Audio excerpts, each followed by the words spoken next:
আসসালামু আলাইকুম, সবাইকে স্বাগত জানাচ্ছি এখনকার আন্তর্জাতিক সংবাদে। প্রথমে এই সংবাদ শিরোনাম। শুরুতেই থাকছে যুক্তরাষ্ট্রের হামলায় ক্ষতিগ্রস্ত ক্ষেপণাস্ত্র ঘাঁটি দ্রুত পুনর্গঠন করেছে ইরান। যুক্তরাষ্ট্র এবং ইসরায়েলের বিমান হামলায় ক্ষতিগ্রস্ত সামরিক স্থাপনা ও ক্ষেপণাস্ত্র ঘাঁটির অবকাঠামো ধারণার চেয়ে অনেক দ্রুত পুনর্গঠন করেছে ইরান।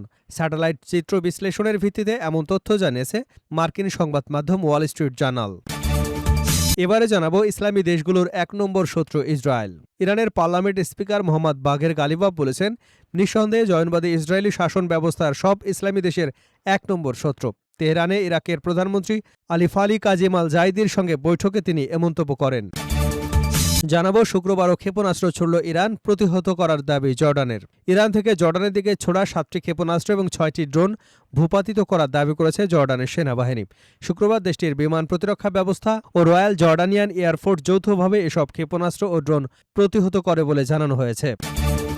এবারে থাকছে শিক্ষামন্ত্রীর পদত্যাগে মোদী সরকারকে 24 ঘণ্টার আলটিমেটাম। প্রশ্নপত্র ফাঁস এবং পরীক্ষা ব্যবস্থায় অনিয়মের জেরে ভারতের কেন্দ্রীয় শিক্ষামন্ত্রী ধর্মেন্দ্র প্রধানের পদত্যাগের দাবিতে নরেন্দ্র মোদী সরকারকে 24 ঘণ্টার সময়সীমা বেঁধে দিয়েছে আন্দোলনকারী সংগঠন ককরোচ জনতা পার্টি। সরকারের সঙ্গে তৃতীয় দফার বৈঠকের পর দলটি জানায় এ দাবিতে তারা কোনো আপোষ করবে না। এদিকে পশ্চিম তীরে গাঁজা ধাঁচের অভিযান চালানোর আহ্বান বেন গাভিরের। ইসরায়েলের উগ্র ডানপন্থী জাতীয় নিরাপত্তা মন্ত্রী ইতামার বেন গাভির অধিকৃত পশ্চিম তীরের ফিলিস্তিনি শহর এবং গ্রামগুলোতে গাজার বেইত হানুনের মতো সামরিক অভিযান চালানোর আহ্বান জানিয়েছে। জানিয়ে দেব যে কারণে ইতিহাসের সর্বনিম্ন জনসমর্থনে ডোনাল্ড ট্রাম্প। যুক্তরাষ্ট্রের প্রেসিডেন্ট ডোনাল্ড ট্রাম্পের ইরানের সামরিক অভিযান পরিচালনার সিদ্ধান্তে জনসমর্থন উল্লেখযোগ্যভাবে কমে গেছে। নতুন এক জনমত জরিপে দেখা গেছে এ বিষয়ে তার জনপ্রিয়তা ইতিহাসের সর্বনিম্ন পর্যায়ের কাছাকাছি নেমে এসেছে। এবং সর্বশেষ জানাবো অতিরিক্ত মাদক এবং অ্যালকোহল সেবনে সৌদি রাজপুত্রের মৃত্যু। লন্ডনের একটি বিলাসবহুল হোটেলে অতিরিক্ত মাদক এবং অ্যালকোহল সেবনের ফলে সৌদি আরবের রাজপুত্র আবদুল্লাহ বিন ফাহাদ মারা গেছেন। ময়নাতদন্ত এবং সার্বিক তথ্য প্রমাণ বিশ্লেষণ করে যুক্তরাজ্যের একটি আদালত নিশ্চিত করেছেন যে ঘটনাটি কোনো আত্মহত্যা নয়, বরং এটি দুর্ঘটনাজনিত মৃত্যু। এতক্ষণ শুনছিলেন সংবাদ শিরোনাম, এখন বিস্তারিত। তার আগে আপনি যদি ইরানের পক্ষে থাকেন তাহলে চ্যানেলটি সাবস্ক্রাইব করে ভিডিওতে একটি লাইক দিন আর কমেন্টসে লিখুন স্ট্যান্ড উইথ ইরান। যুক্তরাষ্ট্রের হামলায় ক্ষতিগ্রস্ত ক্ষেপণাস্ত্র ঘাঁটি দ্রুত পুনর্গঠন করেছে ইরান। যুক্তরাষ্ট্র ইসরায়েলের বিমান হামলায় ক্ষতিগ্রস্ত সামরিক স্থাপনা এবং ক্ষেপণাস্ত্র ঘাঁটির অবকাঠামো ধারণার চেয়ে অনেক দ্রুত পুনর্গঠন করেছে ইরান। স্যাটেলাইট চিত্র বিশ্লেষণের ভিত্তিতে এমন তথ্য জানিয়েছে মার্কিন সংবাদ মাধ্যম ওয়াল স্ট্রিট জার্নাল। শুক্রবার প্রকাশিত প্রতিবেদনে বলা হয়, পশ্চিম ইরানের কানগাবার এলাকায় একটি কথিত ক্ষেপণাস্ত্র ঘাঁটির 2টি সুড়ঙ্গ, প্রবেশমুখ এবং সংলগ্ন সড়ক বিমান হামলায় ক্ষতিগ্রস্ত হয়েছিল। মার্চে ধারণ করা প্ল্যানেট ল্যাবসের স্যাটেলাইট ছবিতে সেই ক্ষয়ক্ষতির চিত্র দেখা গেলেও কয়েক সপ্তাহ পর এয়ারবেসের স্যাটেলাইট চিত্রে সেখানে নতুন করে খনন করা সুড়ঙ্গের প্রবেশমুখ এবং পুনর্নির্মিত পাকা সড়ক দেখা যায়। আরেকটি ঘটনার উল্লেখ করে ডব্লিউএসজে জানায়, ইসরায়েলের এক সামরিক কর্মকর্তা দাবি করেছেন, হামলায় ধ্বংস হওয়া একটি সেতু কয়েকদিনের মধ্যেই মেরামত করতে সক্ষম হয় ইরান। এদিকে জুলাইয়ের শুরুতে ধারণ করা প্ল্যানেট লেপসেসের স্যাটেলাইট ছবিতে কাস্পিয়ান সাগর তীরবর্তী বন্দর শহর বান্দার আনজালির একটি জাহাজ নির্মাণ কারখানায় আংশিক পুনর্গঠনের কাজও দেখা গেছে। ওই স্থাপনাটি ইসলামিক রেভলিউশনারি গার্ড কর্পস সংশ্লিষ্ট বলে প্রতিবেদনে উল্লেখ করা হয়েছে। এমনকি চলতি বছরের মার্চে ইসরায়েলি প্রতিরক্ষা বাহিনী আইডিএফ জানায়, তারা কাস্পিয়ান সাগর অঞ্চলে ইরানের বেশ কয়েকটি নৌ লক্ষ্যবস্তুতে হামলা চালিয়েছে। এর মধ্যে ছিল ইরানের নৌবাহিনীর একটি বড় ঘাঁটি, যেখানে কয়েক ডজন জাহাজ ধ্বংস হওয়ার দাবি করা হয়। ধ্বংস হওয়া জাহাজগুলোর মধ্যে ছিল আকাশ প্রতিরক্ষা ব্যবস্থা, সাবমেরিন বিধ্বংসী ক্ষেপণাস্ত্রে সজ্জিত 4টি ক্ষেপণাস্ত্রবাহী জাহাজ এবং একটি করভেট শ্রেণীর যুদ্ধজাহাজ। আইডিএফের সাবেক বিমান প্রতিরক্ষা প্রধান ব্রিগেডিয়ার জেনারেল রান খোগাব বলেন, ইরান আবারও তাদের মজুদ পূরণ করেছে। শিল্পায়ন পুনর্গঠনের ক্ষেত্রে তাদের সক্ষমতা অত্যন্ত শক্তিশালী। তার ভাষ্য, 2025 সালের জুনে 12 দিনের ইরান ইসরায়েল যুদ্ধের পর যেভাবে ইরান দ্রুত অবকাঠামো এবং ক্ষেপণাস্ত্রের মজুদ পুনর্গঠন করেছিল, বর্তমান পরিস্থিতিও তার সঙ্গে সামঞ্জস্যপূর্ণ। প্রতিবেদনে আরও বলা হয়, যুক্তরাষ্ট্র এবং ইসরায়েলের হামলায় অনেক ক্ষেত্রে ক্ষেপণাস্ত্র ঘাঁটির কেবল ভূপৃষ্ঠের প্রবেশমুখ ধসে পড়েছিল, তবে ভূগর্ভস্থ অস্ত্রভাণ্ডার সম্পূর্ণ ধ্বংস হয়নি। ফলে প্রবেশমুখ পুনরায় খনন করলেই সেসব স্থাপনায় আবার ব্যবহারযোগ্য হয়ে ওঠে। ইসলামী দেশগুলোর এক নম্বর শত্রু ইসরায়েল, গালিবাফ। ইরানের পার্লামেন্ট স্পিকার মোহাম্মদ বাঘের গালিবাফ বলেছেন, নিঃসন্দেহে জয়নবাদী ইসরায়েলি শাসন ব্যবস্থা সব ইসলামী দেশের জন্য এক নম্বর শত্রু। তেহরানে ইরাকের প্রধানমন্ত্রী আলী কাজিম আল জাইদির সঙ্গে বৈঠকে তিনি এ মন্তব্য করেন। শুক্রবার ইরানের রাষ্ট্রীয় সংবাদ মাধ্যম ইরনার এক প্রতিবেদনে এ তথ্য জানানো হয়। গালিবাফ বলেন, জয়নবাদী শাসনের বিরুদ্ধে ইসলামী দেশগুলোর ঐক্য রক্ষায় ইরান ও ইরাকের সহযোগিতা অবশ্যই কার্যকর ভূমিকা রাখবে। বৈঠকে ইরাকি প্রধানমন্ত্রী এবং তার প্রতিনিধি দলকে স্বাগত জানিয়ে তিনি আয়তুল আলী খামেনির জানাজা এবং শোক অনুষ্ঠান আয়োজনের জন্য ইরাকের জনগণ ও সরকারের প্রতি কৃতজ্ঞতা প্রকাশ করেন।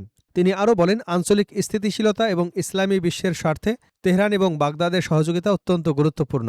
দুই দেশ যৌথভাবে কাজ করলে অঞ্চলের অনেক সংকটের সমাধান সম্ভব। এ সময় ইরাকের প্রধানমন্ত্রী আলী আল জাইদি বলেন, ইরান ও ইরাকের ভাগ্য একে অপরের সঙ্গে গভীরভাবে জড়িত। আয়াতুল্লাহ খামেনির জানাজা বিশ্ববাসীর সামনে একটি বিশেষ বার্তা পৌঁছে দিয়েছে। মুসলিম বিশ্ব এবং শিয়া সম্প্রদায়ের মধ্যে খামেনির জনপ্রিয়তার প্রসঙ্গ তুলে আল জাইদি বলেন, সম্পদ বা ক্ষমতা দিয়ে অনেক কিছু অর্জন করা যায়, কিন্তু মানুষের ভালোবাসা কেনা যায় না। তীব্র গরম উপেক্ষা করে ইরাকে লাখো মানুষের উপস্থিতি ছিল এক অসাধারণ দৃশ্য, যা বিশ্বের সামনে এক বিশেষ চিত্র তুলে ধরেছে। শুক্রবারও ক্ষেপণাস্ত্র ছুড়ল ইরান, প্রতিহত করার দাবি জর্ডানের।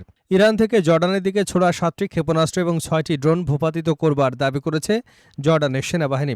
শুক্রবার দেশটির বিমান প্রতিরক্ষা ব্যবস্থা এবং রয়্যাল জর্ডিয়ান এয়ারফোর্স যৌথভাবে এসব ক্ষেপণাস্ত্র ও ড্রোন প্রতিহত করে বলে জানানো হয়েছে, খবর আনাদোলু এজেন্সির। সেনাবাহিনীর এক বিবৃতিতে জানানো হয়, ইরান থেকে জর্ডানের ভূখণ্ড লক্ষ্য করে ছোড়া ৭টি ক্ষেপণাস্ত্র, ৬টি ড্রোন সফলভাবে ধ্বংস করা হয়েছে।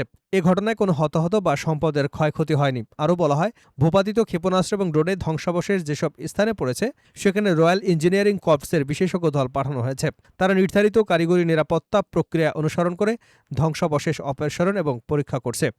এর আগে শুক্রবার ইরানের সেনাবাহিনী এক বিবৃতিতে জানায়, তারা বাহরাইন এবং জর্ডানে অবস্থানরত মার্কিন সামরিক সদস্য এবং সামরিক স্থাপনাগুলো লক্ষ্য করে ড্রোন হামলা চালিয়েছে।